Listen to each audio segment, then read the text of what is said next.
క్రీస్తునామములందరికీ ప్రైజ్లా. నా పేరు జాష్వా, మాది రాయగూడెం. మేము 7 సంవత్సరాలు అయింది చర్చికి వచ్చి. మాకు 2022 మే 26లో మ్యారేజ్ అయింది. మ్యారేజ్ అయ్యాక తొందరగానే పిల్లలు కావాలనుకున్నాం ఒక 3 మంత్స్ తర్వాత. కానీ మేము అనుకున్నప్పుడు మాకు సంతానం అందలేదు. అట్లా 6 నెలలు అయిపోయింది. 6 నెలల తర్వాత నవంబర్లో ఫాస్టింగ్ ప్రేయర్స్ స్టార్ట్ అయ్యాయి చర్చిలో.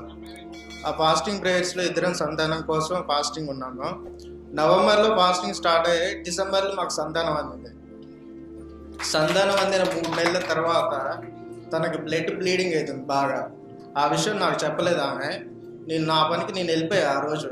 ఆమె అన్నయ్య నెంబర్కి ఫోన్ చేసి చెప్తే మన సేవకులు ఎవరు ఫోన్ లిఫ్ట్ చేసి ప్రేయర్ చేశారంట. తర్వాత ఒక 10-15 నిమిషాల తర్వాత అన్నయ్య నాకు రిటర్న్ కాల్ చేశాడు. కాల్ చేసి అర్జెంటుగా చర్చి దగ్గరికి తీసుకురండి నాన్న అని చెప్పాడు. చర్చి దగ్గరికి తీసుకొని వచ్చిన తర్వాత అన్నయ్య ప్రేయర్ చేసి ఒక్కసారి హాస్పిటల్కి వెళ్ళి చెకప్ చేయించుకోండి నాన్న, ఎందుకైనా మంచిది అని చెప్పాడు. మేము హాస్పిటల్కి వెళ్ళాము. వాళ్ళు టెస్ట్ చేశారు. ఏం లేదు, చిన్న వైరల్ ఇన్ఫెక్షన్ వచ్చింది, ఏం పెద్ద ప్రాబ్లం లేదు, టెన్షన్ పడాల్సిన అవసరం లేదని చెప్పారు. మళ్ళీ ఆ తర్వాత మధ్యలో ఏం ప్రాబ్లమ్స్ ఏం రాలేదు. మళ్ళీ లాస్ట్లో 9వ నెలలో ఇంకో 10 రోజుల్లో డెలివరీ అవుతుందనగా తనకి జ్వరం వచ్చింది బాగా. 2-3 డేస్ అయినా కూడా తగ్గట్లేదు. ఆ విషయం నేను అన్నయ్యకి చెప్పలేదు. మేము హాస్పిటల్కి వెళ్తే డాక్టర్ గారు అన్నారు, ఇంకా లేట్ చేస్తే లోపల బేబీకి కూడా ఫీవర్ అటాక్ అవుతుంది. బేబీకి అంత బాగానే ఉంది కదా, గ్రోతింగ్ బాగానే ఉంది, అన్ని సరిపడా ఉన్నాయి, డెలివరీ చేసేద్దాం, 10 రోజుల్లో ముందైనా ఏం కాదు, మళ్ళీ లేట్ చేస్తే బేబీకి కూడా ఫీవర్ అటాక్ అవుతుంది అని చెప్పారు. సర్లే అని నేను అన్నయ్యకి ఫోన్ చేస్తే అన్నయ్య ప్రేయర్ చేశారు, చేయించని చెప్పారు. అదే రోజు డెలివరీ చేశారు. ఇద్దరికి ఏ ప్రాబ్లం లేకుండా అంత మంచిగా జరిగింది. చిన్న సాక్షి దేవుడు దీవించింది కాక. ఇంకొకటి, అన్నయ్య అప్పుడు సంతానం కోసం దేవుని పనిలో ఉండాలనేసి ప్లేట్లు కడగాలని చెప్పారు. తను ఒక 2 సార్లు ఏమో అడిగింది. 6 నెలలోనే సంతానం కూడా అందింది మాకు. వారి సాక్ష్యం వినే ఉన్నారు. వారు ఉన్న దగ్గర నుంచి నిజానికి మహేష్ మన సంఘంలో ప్రతి ఒక్క విషయంలో మనకి సహాయపడతారు. వీళ్ళకి రాయుడు సహాయపడతాడంటే మీకు తెలియదు, అంటే జనానికి కనపడే విధంగా కాదు, కొన్ని విషయాలలో తనకు చేతనైన సహాయం చేసుకుంటూ చాలా సపోర్టివ్ గా ఉంటాడు మహేష్. తనకి ఎప్పుడైతే వివాహం జరిగిందో అప్పటి నుంచి చెప్పిన సాక్ష్యం మీరు వినున్నారు. వివాహం జరిగిన తర్వాత 6 మంత్స్ తర్వాత ప్రెగ్నెన్సీ అందింది కదా, అప్పుడు 2 నెలలు నిండిన తర్వాత అమ్మాయికి బ్లీడింగ్ అయింది, గర్భిణి. అప్పుడు గర్భిణి కన్ఫర్మ్ అయింది. నెలసరి లాగా వచ్చేసరికి బ్లీడింగ్ అవుతునేసరికి వాళ్ళు పడిన టెన్షన్ మామూలు కాదు. వెంటనే పరిగెత్తుకుంటూ మందిరానికి వచ్చి ఏం చేయాలన్నప్పుడు పాస్టర్ గారు ప్రార్థన అయితే చేశారు.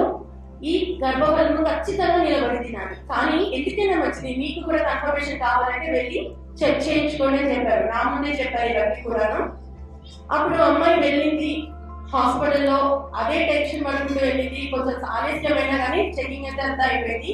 అమ్మ నీ గర్భిణికి అయితే ఏ ప్రాబ్లం లేదు, అది వైరల్ ఇన్ఫెక్షన్ ద్వారా బ్లీడింగ్ అనేది అయింది అని చెప్పారు. నిజంగా అప్పుడైతే దేవుడు గొప్ప కార్యం చేశారండి. ఎందుకంటే ఆ సమయంలో వాళ్ళ ఇంటెన్షన్ ఏంటంటే ఏమో ఇంకా గర్భిణి పోయిందేమో అన్న ఆలోచనలో ఉన్నారు. కాకపోతే నిజంగా దేవుడు నిలబెట్టిన సంతానం అది. కాకపోతే ఈ విషయంలో చాలా మంది పొరపాటు చేస్తారు. నెలసరి లాగా అనిపిస్తే వెంటనే డాక్టర్స్, అంటే కొంతమంది అనుకూలంగా మనకి మాట్లాడు డాక్టర్స్, అయ్యో ఒకవేళ లోపల ఉన్న బిడ్డ సరిగ్గా ఎదుగుదల లేదేమో, తీయించుకోండి అని చెప్తారు. ఎవరు ఆవేశపడి తీయించుకోవాలి. ఆ రకంగా ప్రతి ఒక్కరు కూడా ఇప్పుడు చాలా మందిని చూసాం.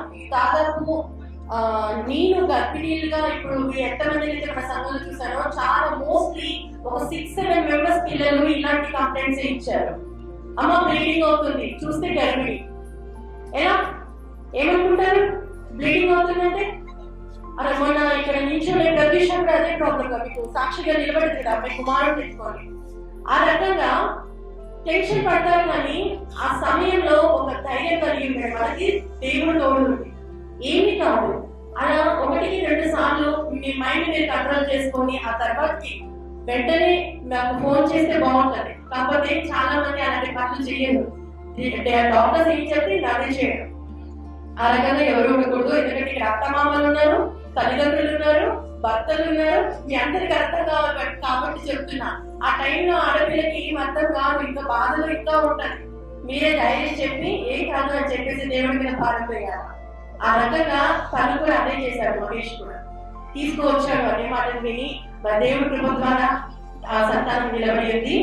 ఇక ఆ లాస్ట్ సిజేరియన్ ఎందుకు అవ్వాల్సి వచ్చింది అంటే జ్వరం, తీవ్రమైనటువంటి జ్వరంతో, మరి గర్భిణిగా ఉన్న స్త్రీకి జ్వరం రాకూడదు అని అంటారు.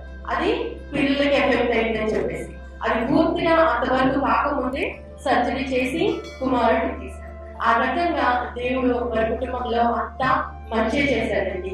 ఇటువంటి ఆశీర్వాదం సదాకాలం వారికి తోడై ఉండును కాక. ఆమేన్. Praise the lord.